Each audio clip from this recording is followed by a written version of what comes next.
मोहनदास करमचंद गांधी। पता सत्याग्रह आश्रम अहमदाबाद। पेशा किसान बुनकर। उम्र 53 साल।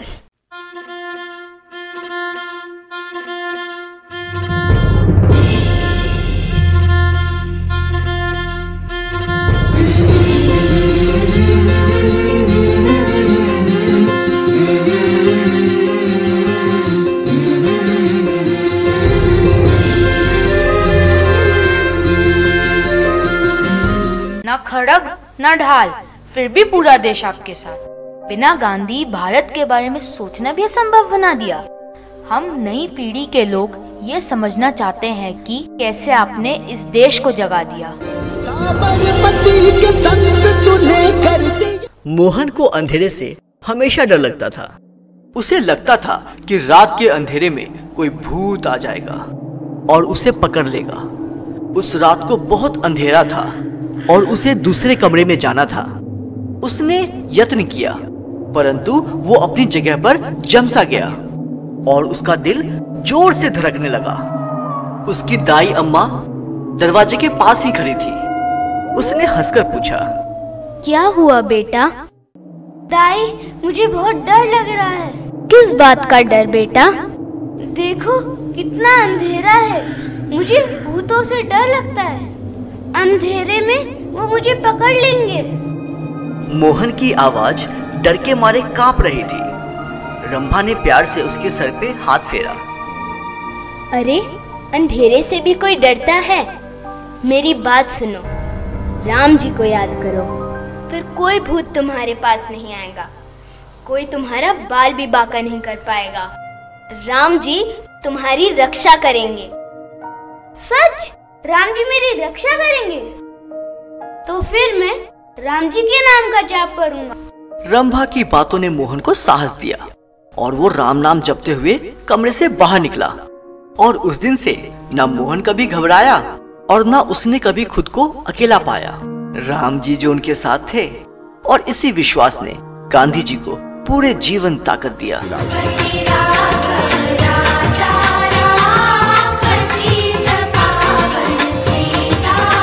मोहन राजा हरिश्चंद्र का नाटक देखना चाहता था। वो अपने पिताजी के पास गया। पिताजी, चलो ना नाटक देखने चलते हैं। कौन सा नाटक बेटा? राजा हरिश्चंद्र। मगर वो काम में बहुत व्यस्त थे। देखो बेटा, मैं काम में थोड़ा व्यस्त हूँ, किसी और दिन चलते हैं। तो पिताजी, क्या मैं अपने दोस्तों के साथ चले जाऊँ? ठीक है, पर अपना ध्यान रखना। और हाँ, नाटक खत्म होते ही सीधा घर आ जाना। नाटक में राजा हरिश्चंद्र अपना वचन निभाने के लिए अपना राज्य, पत्नी और बच्चों को खो देता है। नाटक के अंत में सभी के आंखों से आंसू निकल आए। इस कहानी ने मोहनदास के मन पर बहुत गहरा प्रभाव डाला।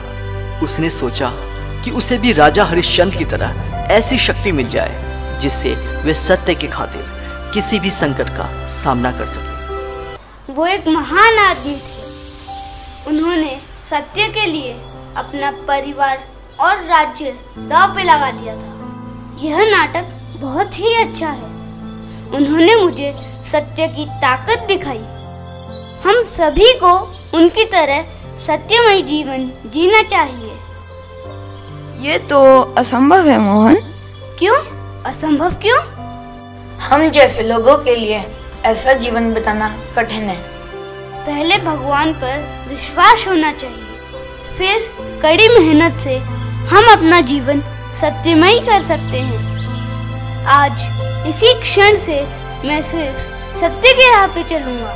मोहन, ये इतना आसान नहीं है। चलो देखते हैं। और उस दिन से मोहन ने सत्यमय जीवन बिताना शुरू किया। बड़ा होकर उसने अपना जीवन सत्य के लिए दांव पर लगाया। सत्य और साहस ने उसे जीवन के अत्यंत कठिन परीक्षा में सफल बनाया, जिसे देखकर सारा संसार चकित रह गया। वैष्णव जन तो तेने कहिए जे पीड़ पराए जा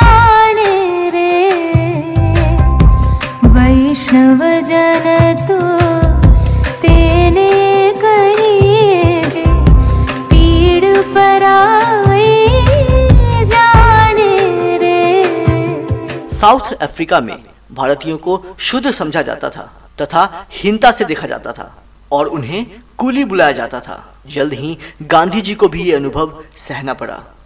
गांधी जी रेलवे के प्रथम श्रेणी से प्रिटोरिया जा रहे थे और बीच में एक यूरोपियन यात्री वहां दाखिल हुआ और उसने गांधी जी को देखा।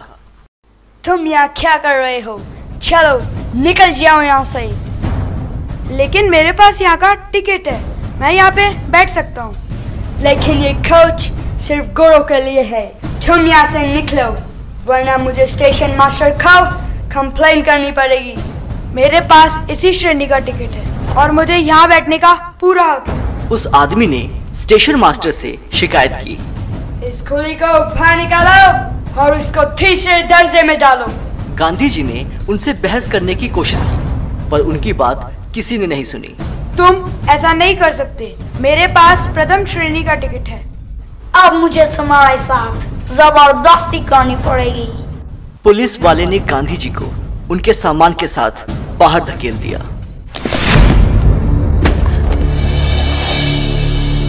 ट्रेन चली गई। गांधी जी ने कड़ी सर्दी में रात गुजारी, लेकिन उन्होंने अपने सामान को छुआ तक नहीं। इस घटना ने उनके जीवन का रास्ता ही बदल दिया। उन्होंने ऐसे अन्याय के विरुद्ध सत्य के हथियार का प्रयोग किया और आगे इसी हथियार को सत्याग्रह का नाम दिया गया। माटी पुकारे तुझे, देश पुकारे, आजा रे अब आजा रे, भूले हम राह हमें राह दिखा दे, आजा रे राह दिखा दे।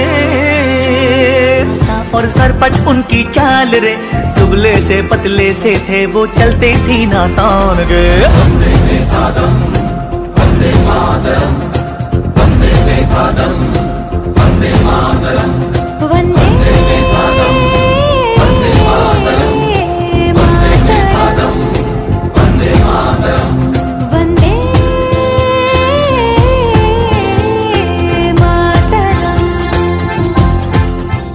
गांधी जी से मिलना बच्चों को बहुत अच्छा लगता था।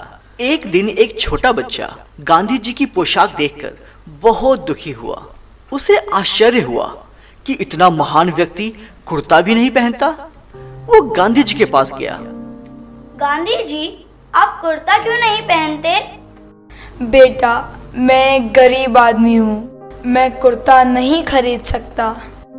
आप चिंता ना कीजिए, मेरी माँ आपके लिए नया कुर्ता सिलवा देगी।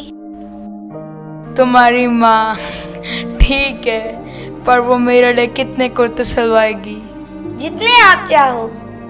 सिर्फ मैं अकेला ही कुर्ता पहनूं ये अच्छा नहीं लगता। मेरा परिवार बहुत बड़ा है बेटा। क्या तुम्हारी माँ मेरे 40 करोड़ भाई बहनों के लिए कुर्ते सिलवाएंगी? वो लड़का एकदम सोच में पड़ गया। उसे यह एहसास हुआ कि गांधी जी पूरे देश को अपना परिवार मानते हैं और खुद को उस परिवार का एक मुख्य। सारे देशवासियों